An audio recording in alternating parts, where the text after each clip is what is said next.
Thanks, Dave. It's great to be back again this year. And, well, you wasted enough time here tonight, so I'm going to start things off. Our first induction is in the team category, sponsored by the Cape Breton Post, and I would like to ask Director of Sales and Marketing for the Cape Breton Post, Robbie Renshaw, to make the presentation. Our inductee into the team category, the Cape Breton Colonels. In the 1981-82 edition of the Cape Breton Colonels, may have been a mixed talent from different local minor hockey associations, but together they gelled both on and off the ice to put together a memorable season which would result in the Maritime Midget AAA Hockey League Championship and a bronze medal at the Air Canada National Cup at the Midget Hockey Championship. The Colonels finished second in the regular season standings that year behind the Dartmouth Forbes Chevys. Both teams met in the league final, with the winner to advance to the Air Canada Cup being held in Victoria, BC. Cape Breton upset Dartmouth in their best-of-5 series 3-1, winning the final game in the Chevy's own barn. The Colonels were led offensively that season by forward Fabian Joseph, who set records for goals, who had 53 and points 97 in a season. In goal, Phil David set a record with 4 shutouts in the season, a mark that was equaled by Trent Kvecki of Dartmouth a decade later. Their 1982 league championship victory was the first for the Colonels, who wouldn't win the title again until 1991. The Colonels under head coach and former NHLer Paul Jigger Andrea, assistant coach Jackie McKeegan Sr., and supported by manager Ron McCarron and equipment manager Teddy Guthrow, faced stiff competition in the National Midget Tournament. Entries included the eventual champion Burnaby Winter Club Travelers, led by future NHLer Cliff Ronning, the Notre Dame Hounds of Saskatchewan, boasting the likes of Wendell Clark, Gary Lehman, and Russell Courtnall, and St. Foy Governors that starred Patrick Waugh in goal. The Colonels eventually played in the bronze medal game against South Ottawa Warriors. Both teams battled to double overtime, and because the championship game between Burnaby and St. Foy was being televised, the Cape Breton South Ottawa tilt ended in a draw. As a result, both teams were awarded the bronze medal. Ladies and gentlemen, the Cape Breton Colonels.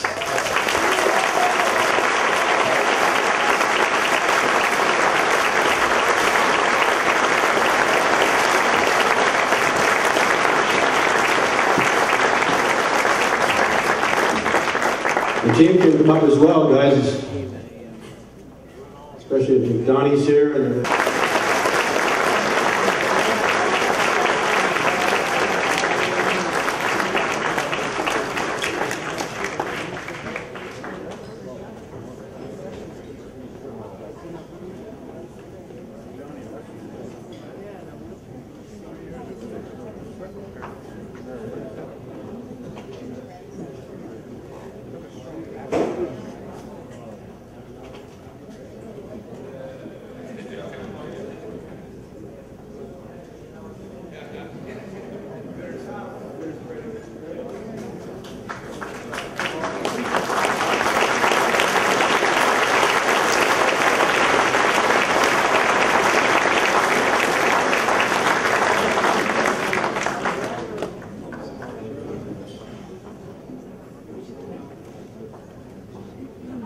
I guess we want to start by singing Happy Birthday to Joyce McKeegan.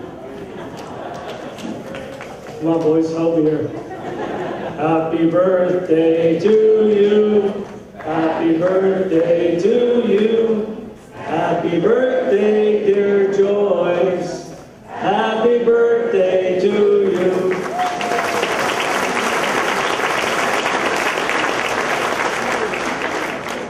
I guess as a team captain, I get to speak on behalf of the players and coaches and management, but first of all, I'd like to welcome a special guest here. Came down from Antigonish today. He's dear of our hearts, and he's a great family friend and a great supporter of ours.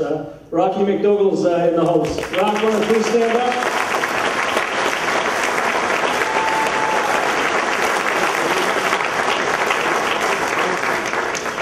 I'd also like to congratulate the other inductees tonight: Nash Batten, John Ramsey, Lauren Jennings, Jim Rico McCachran. I was a bat boy for the Sooners when the old Sooner days in the 70s, and I remember going up to St. Peter's, and if they won, you got to stop at the Campbell's restaurant on this side of the causeway, and Rico will buy you a clam platter, but if you lost, you're coming straight home. I also played for Rico with the White Sox, and I remember Susan, his wife. I used to get to know her quite well because I was on the bench. I wasn't much of a ball player, but there used to be all the sayings: BB, base on balls, and ERA, earned run average, and next to my name was DNP. I said, "What's that DNP for next to my name?" She said, "Did not play." I'd also like to congratulate Eric McRae. He's going to get my brother Alan's award tonight, and also I can say that the Alley Cat will be pretty happy with the way the Red Wings are playing right now.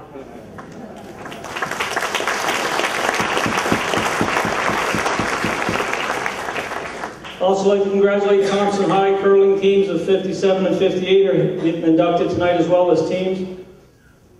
I guess the reason why we're here, we accomplished something real special. And they talked about some of the other players that were in that tournament: Russ Cordnell, Cliff Ronning, Wendell Clark, Patrick Waugh. Philip David actually got the All-Star goaltender of that tournament over Patrick Waugh.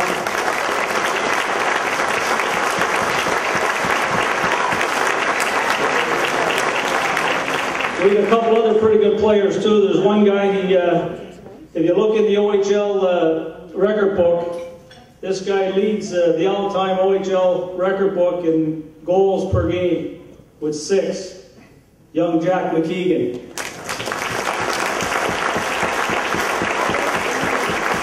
Jack was always also one of those rare guys that scored over 50 goals in both the WHL and the OHL. So if you got him the puck, it was going in the net.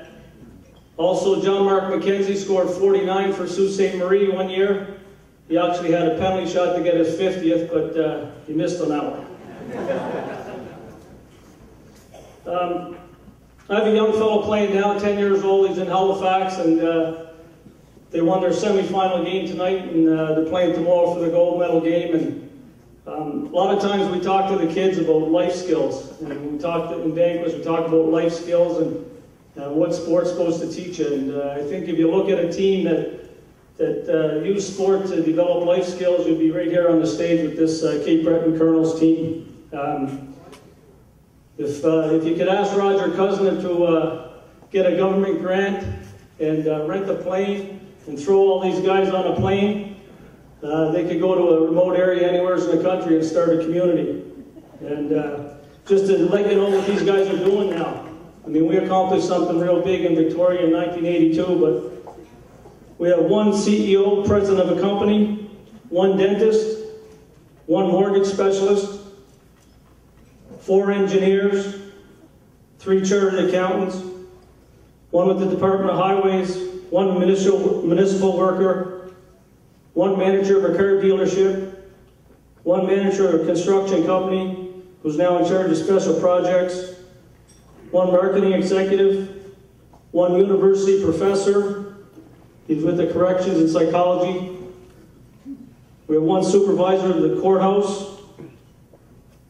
And the way I look at it, if you're going to go to a community and start new, you better have a rink and a sports shop. So I'm going to run the hockey team, and Donnie Leslie's going to run the sports shop.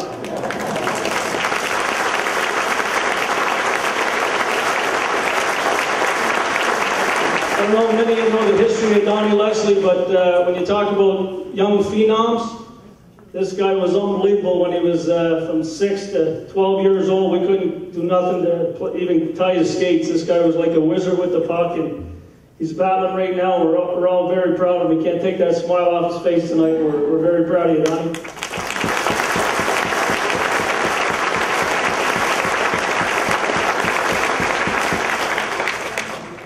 Second to last, I'd like to all our families to please stand up.